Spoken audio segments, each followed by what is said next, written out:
This is tape number 4. We're speaking with Ilona Haendel, December 23rd, 1997, in San Antonio, Texas. When we finished the last tape, you were speaking of leaving your backpack. Your mother was suggesting that you leave your backpack behind. I have a question. Was there any point during this period of time, whether it was on this march or in the protective house, when you lost hope? No. Only later on, when we were already in hiding, and when I saw that body on the side of the road, and people, the most miserable picture I can remember, and it's like it was taken from Spielberg's movie.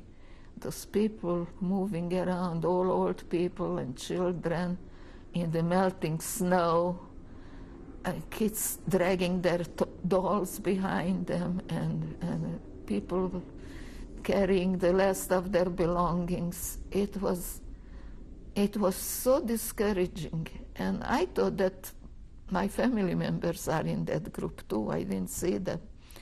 So I went home and I told my mother, even if we survive, there is no point to it, because all our family is destroyed.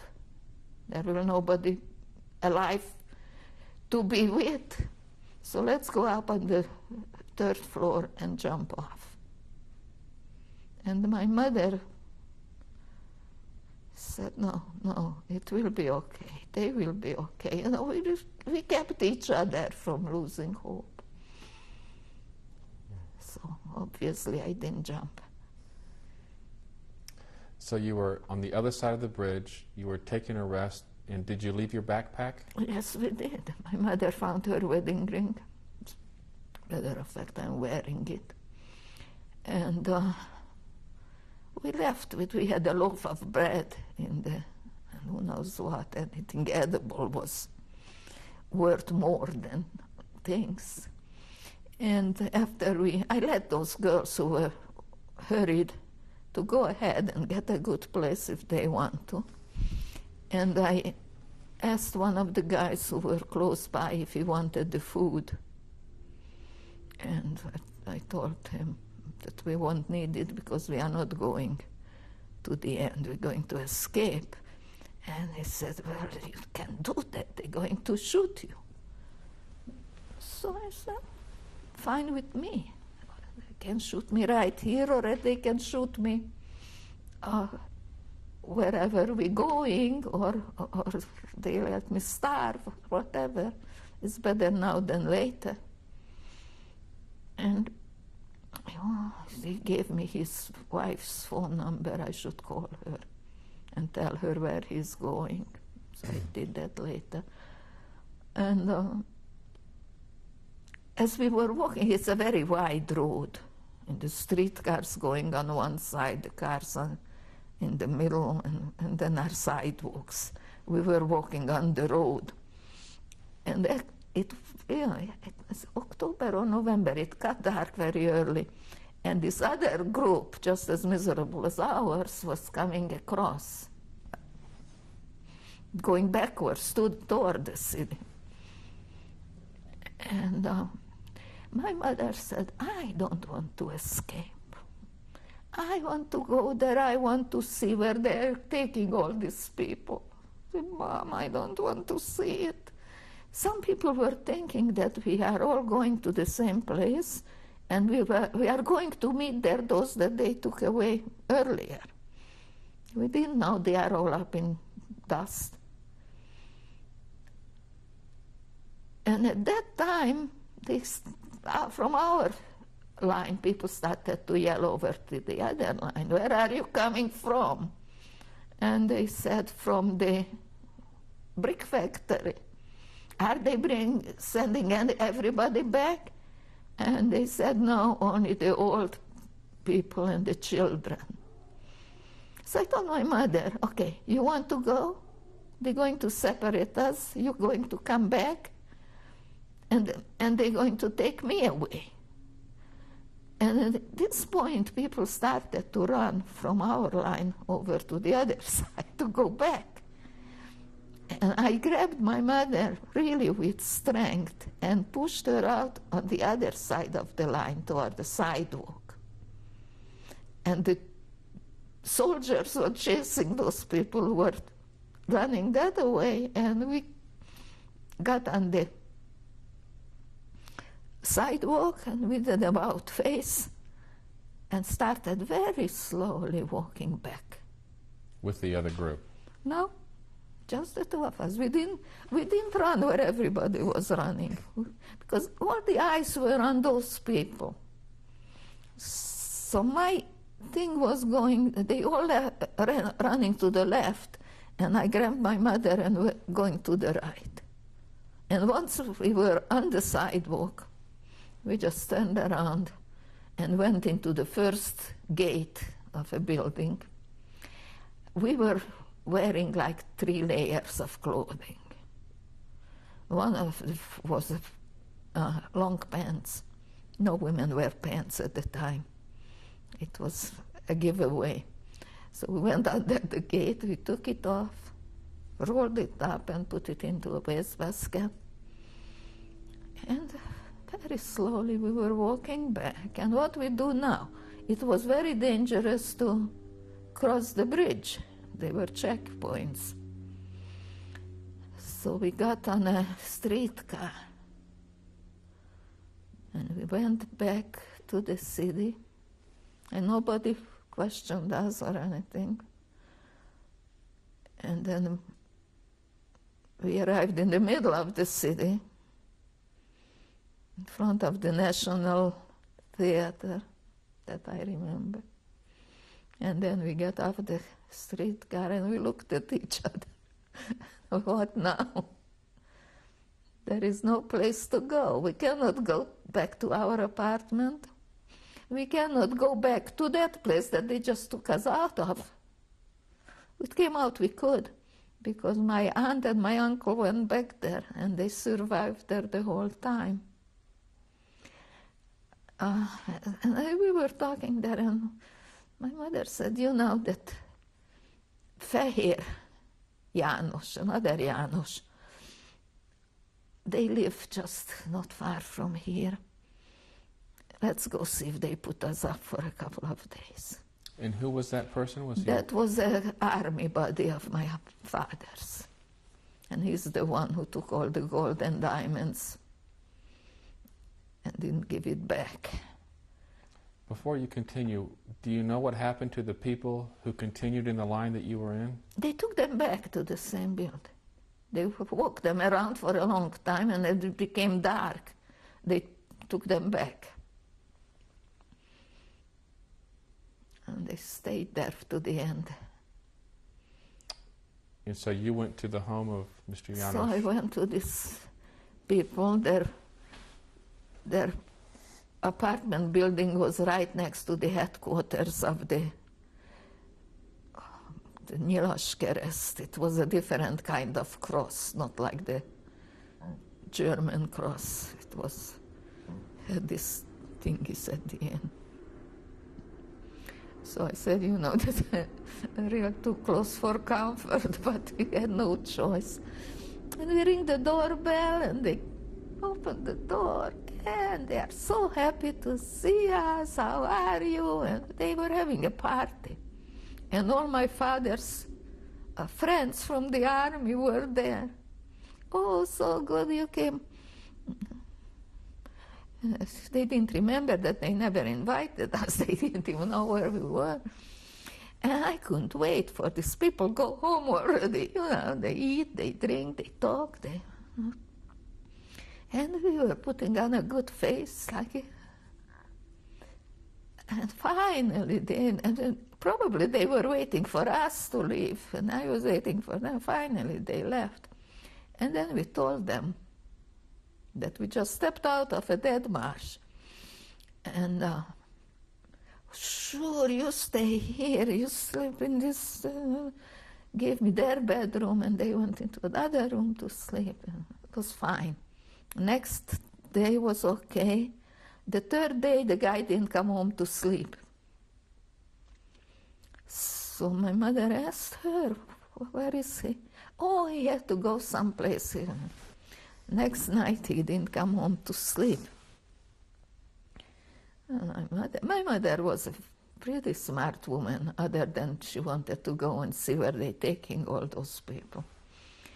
She said, we better look for some other place, because this man, for 2 nights now, didn't come home to sleep.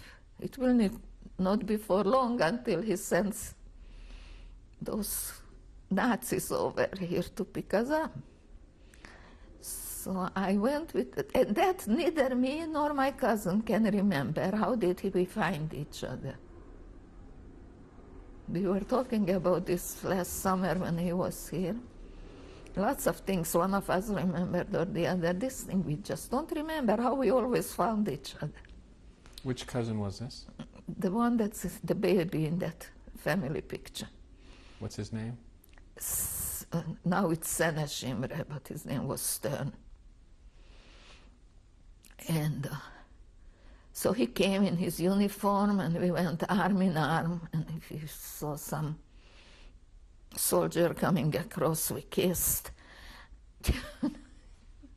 I was always carrying the worst newspaper available, the really hateful one.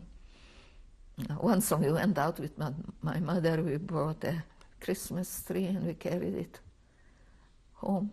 So you concealed your identity. Oh, yeah. And, well, anyway, he came and we went to the house of this Oros Jánosné. We called her Anushka, who was our cleaning lady, and who had a lot of our stuff also for safekeeping. And she lived on the first floor, so we went in the building and looked in through the window, what's going on there. And there she was, wearing my winter coat. I had a winter coat was lined with this kind, but was real fur. But outside it was just a simple coat made of wool. So I said, oh, no good. If she already moved into my stuff, I don't think she will want me around here. Well, we had not much choice, so we knocked on the door and went inside. And she started to cry. She didn't know what happened to us. And where is my mother? And I told her what's happening. And she says, go right now and bring her over here, and you can stay here as long as you wanted to. So we went back, and then in the dark, my mother looked very Jewish. So we got her in the dark when we went over there. And she gave us her bedroom. Her husband was in the military. While we was there, she received a letter from him. They really couldn't like letters like these postcards. And on this postcard, he wrote to her to go and find us and see how she can help us. And she had a little girl.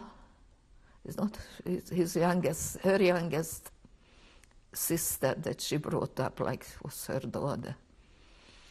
And she, it's a 12-year-old kid. You never know what they're going to say. And she was, she knew very well that we were Jewish.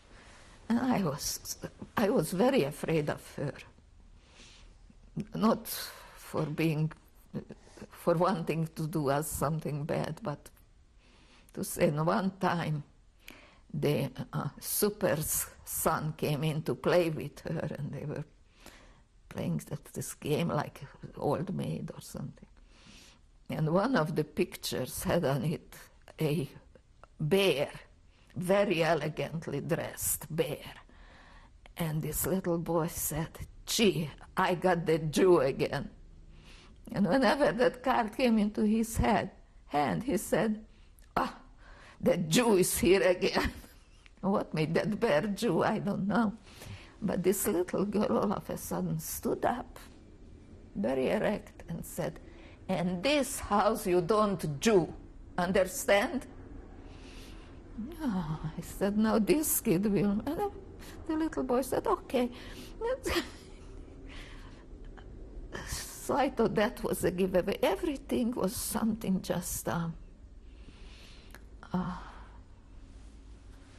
very, very scary. And we bought them, we bought food, and we bought a whole bunch of wine that we stored under the bed, and we drank. We drank a lot. Yes, none of us is a drinker. How long were you in your maid's house? The Russians came in January 16, the part of the town we were. The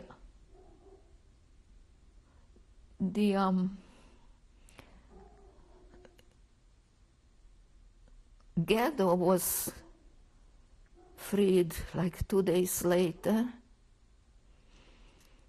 And I told my mother, we better don't say anything about being Jewish, because you never knew. These armies moved back and forth several times. So I think we waited a few days before we went home. And we were standing at the gate, and that's how we knew. One of those Christians said, "Well, let's go hide. The Jews are coming out of the ghetto. They're going to kill all of us." It's nobody killed anybody.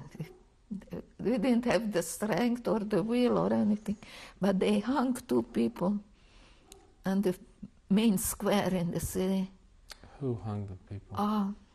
I don't know. I only came by in the afternoon, and how people knew to go there, I don't know. But they had a court, a people's court in the square, and they hung those 2 people on the lampposts.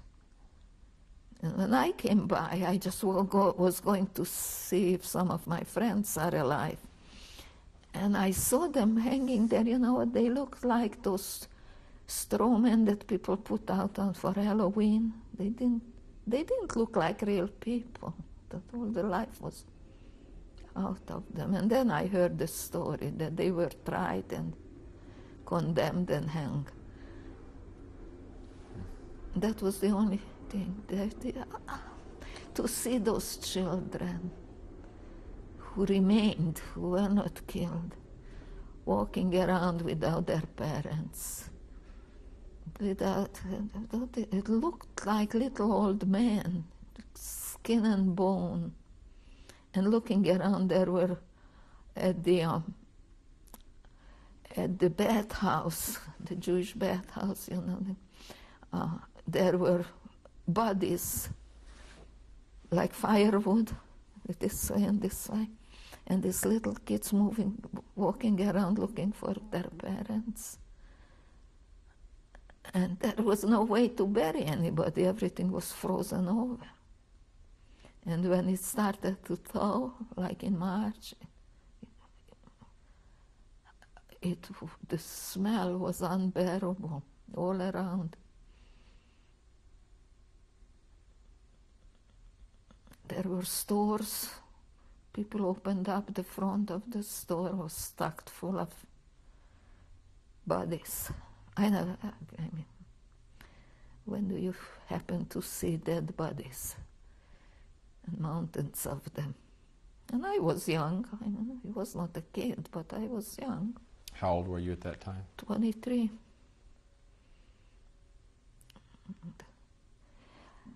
When the Russians came in on the 16th, I told my mother I want her to make me a chocolate cake for my birthday, which was like, I tell you now, I want $2 million for my birthday, or even less possible. And she made me a cake. wasn't a big cake, about this big, but it was chocolate cake. What did The it taste? 26th. What did it taste like? Like heaven. Best cake I ever ate. You know, before we were talking about Shabbat, my aunt, this Imre's mother, she used to cook and bake wonderful.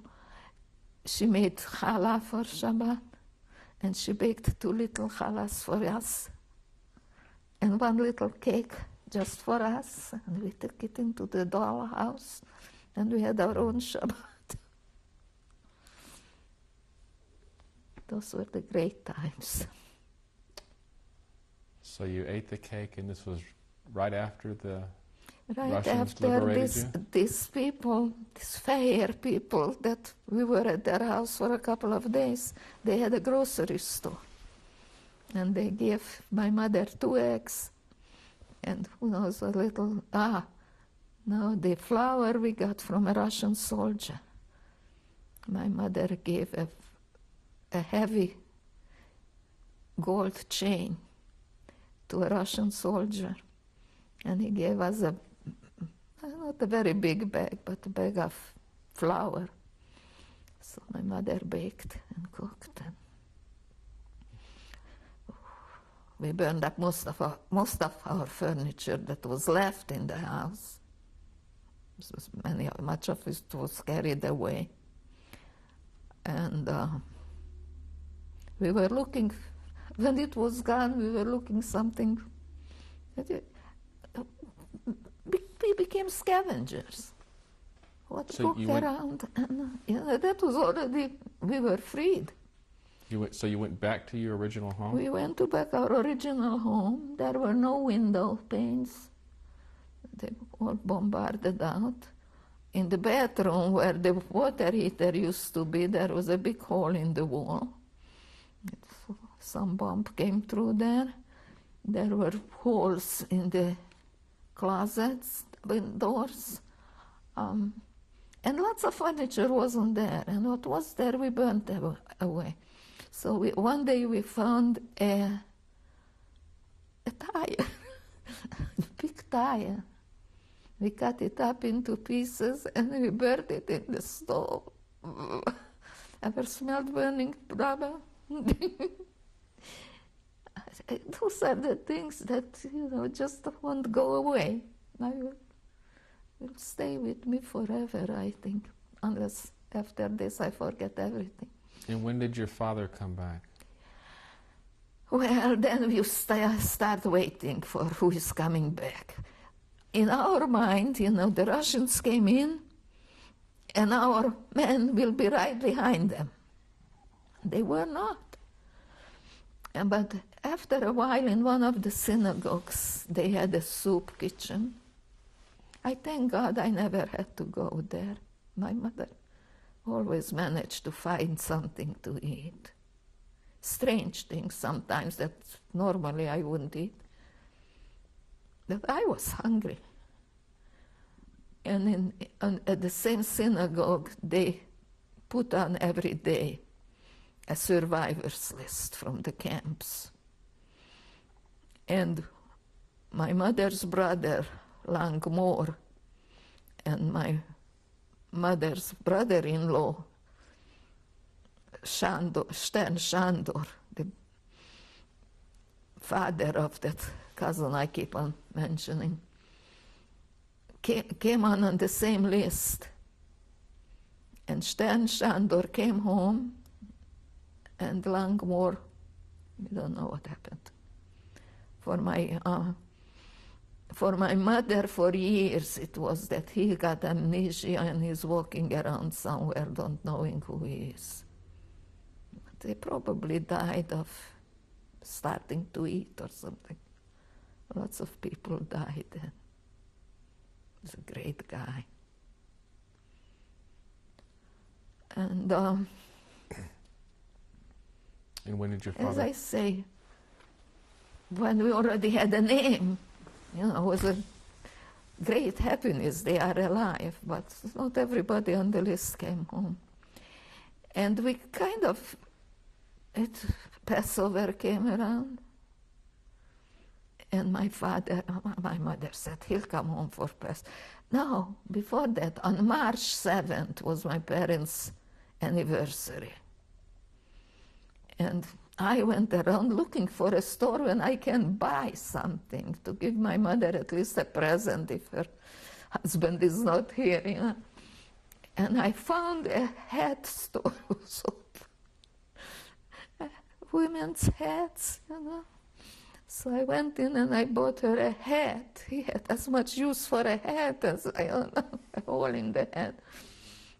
And I come home with the hat, and I don't know how will she react to be reminded that it's her anniversary.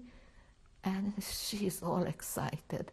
A man came by and said that my father was alive, and he's in Bucharest, which is capital city of Romania.